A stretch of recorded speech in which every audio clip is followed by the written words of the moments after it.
Thank you, Mr. Secretary General, Your Excellencies, ladies and gentlemen, and distinguished guests. I am honored to be here today. I stand before you not as an expert, but as a concerned citizen, one of the 400,000 people who marched in the streets of New York on Sunday, and the billions of others around the world who want to solve our climate crisis. As an actor, I pretend for a living. I play fictitious characters, often solving fictitious problems. I believe that mankind has looked at climate change in that same way, as if it were a fiction, as if pretending that climate change wasn't real would somehow make it go away. But I think we all know better than that now. Every week we're seeing new and undeniable climate events, evidence that accelerated climate change is here right now. Droughts are intensifying, our oceans are acidifying, with methane plumes rising up from the ocean floor. We are seeing extreme weather events and the West Antarctic and Greenland ice sheets melting at unprecedented rates, decades ahead of scientific projections. None of this is rhetoric, and none of it is hysteria. It is fact. The scientific community knows it, industry knows it, governments know it, even the United States military knows it.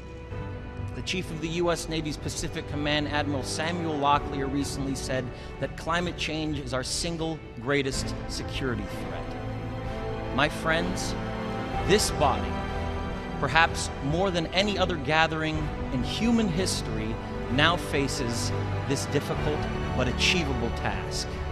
You can make history, or you will be vilified by it. To be clear, this is not about just telling people to change their light bulbs or to buy a hybrid car.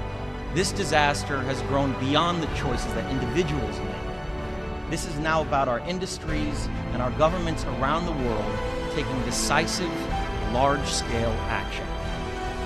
Now must be our moment for action.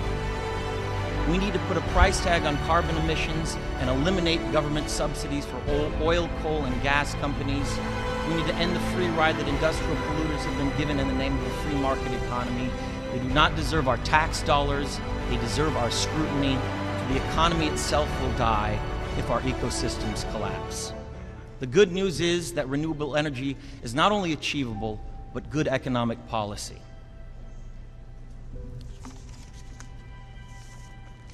This is not a partisan debate, it is a human one. Clean air and a livable climate are inalienable human rights.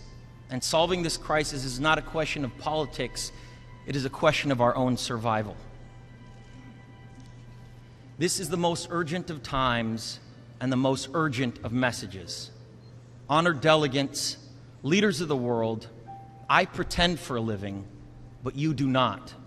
The people made their voices heard on Sunday around the world, and the momentum will not stop. But now it is your turn. The time to answer humankind's greatest challenge is now. We beg of you to face it with courage and honesty. Thank you.